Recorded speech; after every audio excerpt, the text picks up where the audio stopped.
These two cameras, same family, different sensors, like siblings raised in different tax brackets. Both formats cost more than my first divorce and are equally emotionally draining. Full frame versus APS-C. Call it what you want, it's all just tax-deductible self-delusion. And here's a garage, symbol of masculinity at its most useless. Nobody's ever fixed anything in here, and you won't fix your photography either. I'm Greg, a portrait photographer based in Kagawa, Japan, and I'm here to ruin your day. The way a full-frame camera handles, it's all about the grip. Firm, yet gentle. It's like holding a perfectly seasoned sausage. The Zfc body aligns perfectly with my morning chakras and my trust fund's energy field. Size doesn't matter. It's like my yoga instructor says, it's what you do with your core. Full frame is about filling the whole frame with meat. It's about the depth, the girth of image quality. Stefan, your raw files are showing. The way the full frame handles skin tones, so supple, so meaty, dynamic range. It's like night at the butcher's. Nobody understands the meat like I do.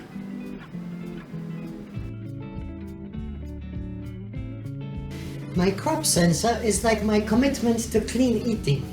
Lightweight, expensive, and completely justified by my Instagram engagement metrics.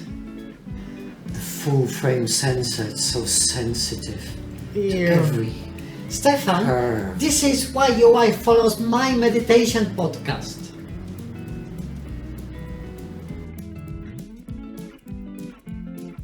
The burst rate, buffer depth, endless possibilities for meat-based content.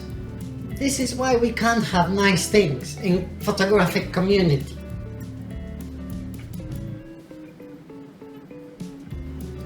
It's all about the meat, the depth, the texture,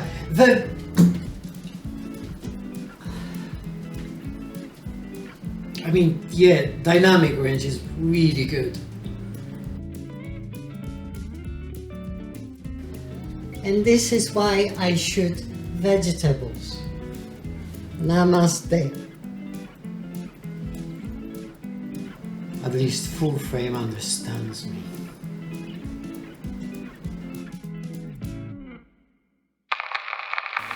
Okay, my dear format-obsessed vegetables, let me explain sensor sizes based on something that you might actually understand, assuming you've ever left your Lightroom catalog. You see, sensor sizes are just like these two fields. This one here, that's your full frame. All that space, all that potential, just like your ambition before reality hits. Now this one on this side, that's your crop sensor. Same soil, less real estate. Just like my apartment after the divorce. This one, heavy, like first wife. This one, light, manageable, like responsibility after divorce. Format wars, like marriage, bigger not always better. Sometimes smaller apartments bring more happiness. But don't tell wife. She thinks big house solve all problems. Bottom line, these fields will grow crops regardless of size. Just like both formats will take photos regardless of your emotional investment in sensor dimensions. Alright, metadata mongrels, basic science time. We've got our full frame sensor in its full glory, 36mm by 24mm. Now, if we want to go down from this to a crop sensor, we have to shave off a third of each side, leaving us with about this sort of area, which will measure 24mm by 16mm. So we lose that bit over there. Now, it may not look like much, however, this can amount to up to 66% of the entire area, which, when we put it this way, it's quite a bit. So what does that mean for you and your light gathering capacities with your camera? Well, let's say that both of these sensors are 24 megapixels, right? Which would mean we need to squeeze 24 million pixels into each one of these sensors. Now, obviously, in order to achieve that, those pixels over here will need to be a lot smaller. In fact, in these conditions, 24 megapixel sensor, full frame, each pixel will measure 5.9 microns, whereas APS-C, same amount of pixels, smaller sensor, will only measure 3.9 microns. What does that mean for you and your light gathering capacities? Well, imagine it's raining photons and we only have a brief moment to capture as many photons as possible. And that brief moment, let's say for the sake of the argument, is 1/500 of a second. Now, your full frame sensor is like a tarp, whereas your APS-C sensor is like a dinner plate. In that brief moment of time, your tarp will capture a lot more photons in that imaginary photon rain of ours than your dinner plate would, right? In reality, what does that mean? Well, mainly the differences can be noticeable at higher ISOs.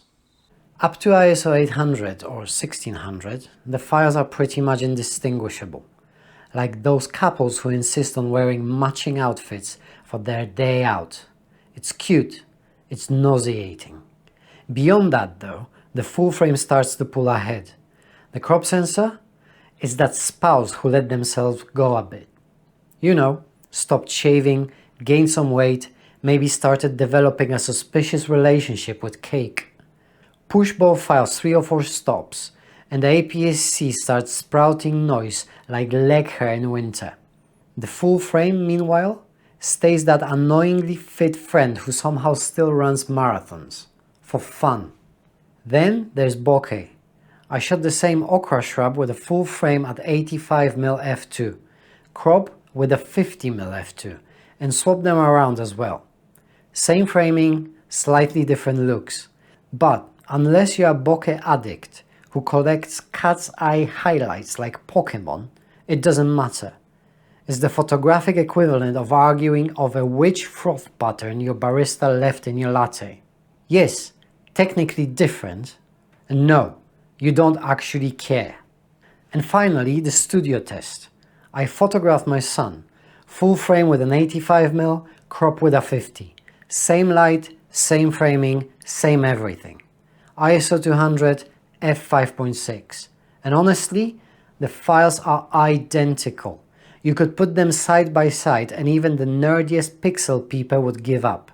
After editing, you'd have more luck guessing which of my cameras I used by reading tea leaves. Which leads to the awkward truth. In a controlled environment, I'd happily use the crop body for client work. But on the street or while traveling, where high ISO actually matters, full frame wins. So yeah, crop for the pro, full frame for the hobbyist. Wrap your head around that one. Oh, and leave a like for my son, who patiently held his pose while I messed around swapping cameras like an indecisive tourist. He'll be genuinely happy. And if you want to see how I edit portraits to look moodier than a teenager's diary, drop a comment. That way I can justify spending hours in Lightroom instead of washing the car.